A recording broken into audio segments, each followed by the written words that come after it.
Oh, there's some big old ruts for the Can-Am. Cross the road, come on. They don't look some bad beet, to be fair. Yeah, if you're watching this, Paul, nice to see you. You're doing a grand job, and I'll see you next year.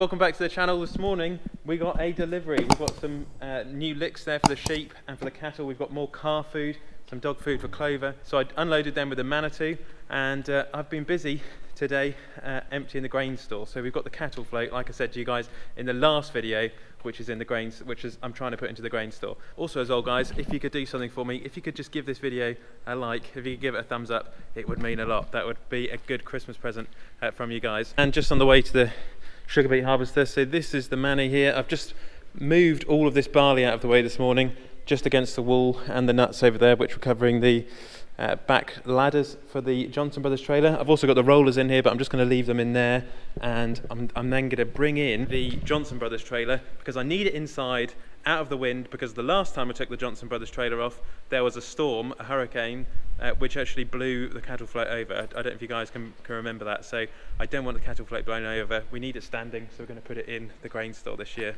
We can see Paul's just up there. He's just going up the hill over there at the moment, and a little bit of a mess, a little bit wet down here, which is what I was expecting it to be, so I'm not too worried about that. But here's the sugar beet, and all of this is going to be harvested in literally the next few hours. So Paul's got the sugar beet harvester there. I think there's a second harvester at the top of the field, so they're going to be done with this field in no time. Oh, there's some big old ruts for the Can-Am. We've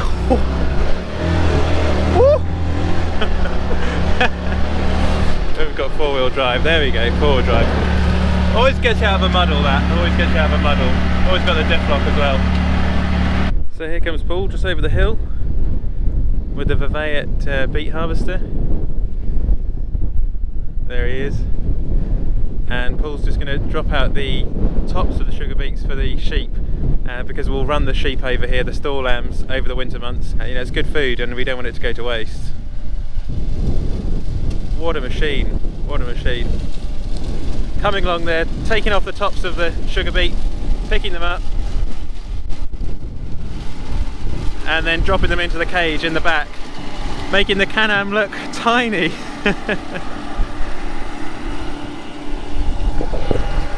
What a machine, what a machine. Whoa. So here we are, this is where Paul's been dropping off the sugar beet, so that's where the pile's going to be at the top of the field this year. They don't look some bad beet, to be fair. I mean, I thought they'd be quite small, but you know, there's still reasonable size to the root there, so I'm not too worried actually. It'll be interesting to see what the rest of the yield is like.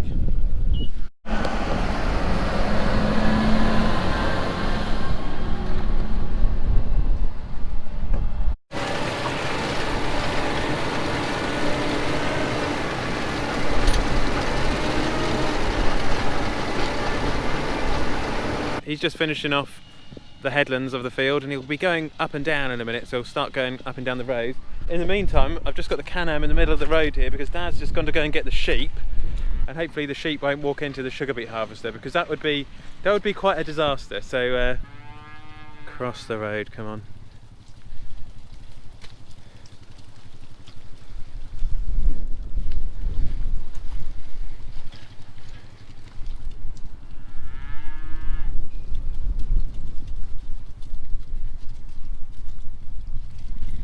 And across the road.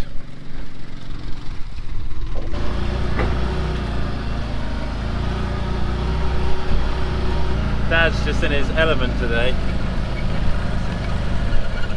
Absolutely loves it.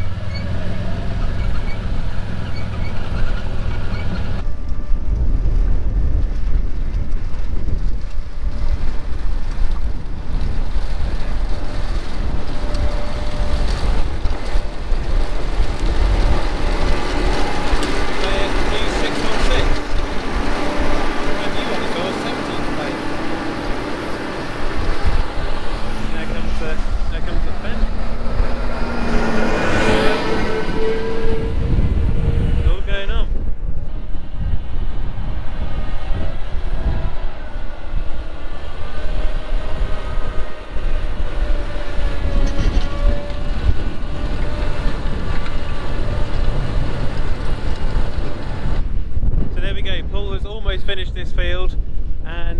like the other harvesters, just having some maintenance done on it there. We're very lucky this year to have had a dry harvest. If you look on the ground, this is one of the reasons why Paul harvests this sugar beet at this time of the year instead of December time. This is a farm which is light, sandy, still dry at this time of the year, and you know, it's a good place to come. It's a good place to go. All of the other places where Paul's been harvesting have been quite wet, and you know, it's nice for him to have a nice dry area to come to. So we'll see what the job's like tomorrow. I normally go to see Paul in the cab and we have a bit of a chat, but obviously with the social distancing rules and everything which has been going on in the world, you know, a lot's changed since Paul and I had our chat in the cab last year. A lot has changed. So yeah, if you're watching this, Paul, nice to see you. You're doing a grand job, and I'll see you next year. We've got a very nice John Deere 6050R over there. It's an Ultimate Edition with the joystick as well. Very nice tractor actually, 300 horsepower. And off they go into the night. Okay, and welcome back to another glorious day. And I'm just going to go and have a look at the sugar beet pile. And there we go. There's the pile. So that's going to be loaded soon, and then it will be off in the lorries over to Cantley Sugar Beet Factory. And today I want to finish off sorting out the stock box, and I need to get the bale trailer made up. But first I've got to go and feed the calves. Whee. Come on.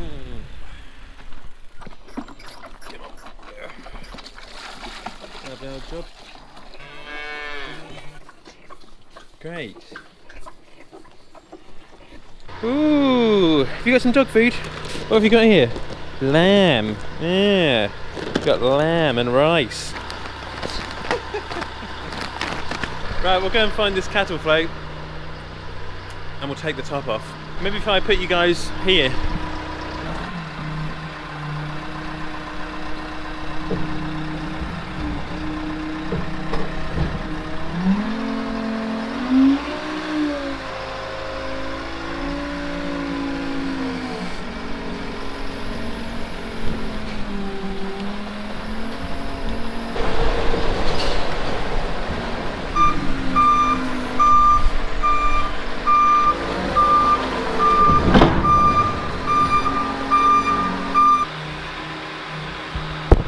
Okay, so what we want to do is take off these bolts on the side here. So I've got some 24mm bolts all down the side, and I've got a nice little tool in the workshop to take these off.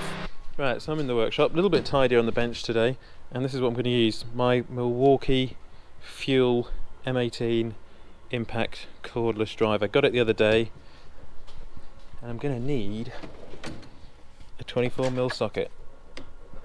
There we go.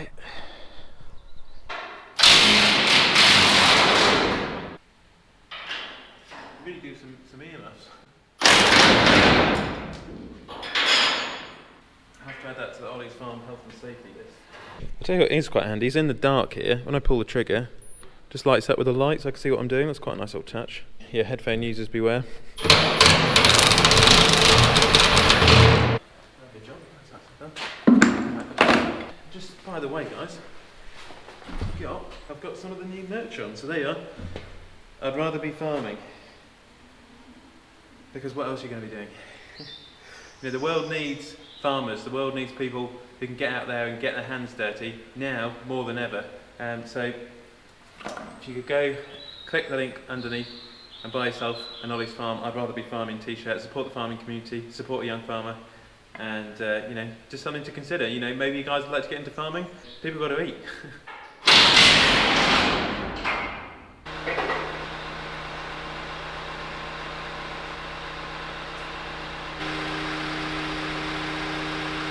Right, let's put on the jacks on the side. We'll spin the manny round, we'll back it up, and we'll pull this out.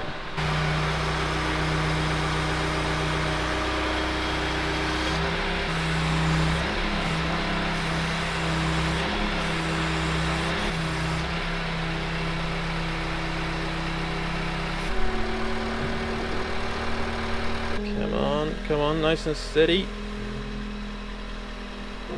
Oh, oh! And there we go. Lovely job. Just gonna feed the cows.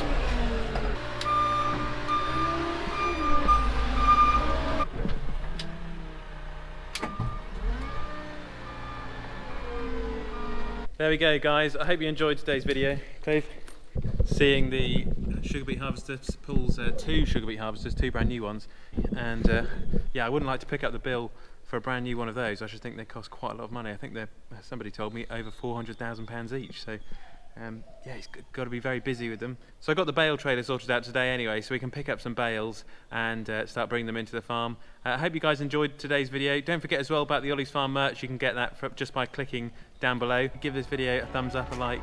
That would mean quite a lot. So from Clover and I, hope you enjoy the rest of your day, and I will catch you guys on the next one.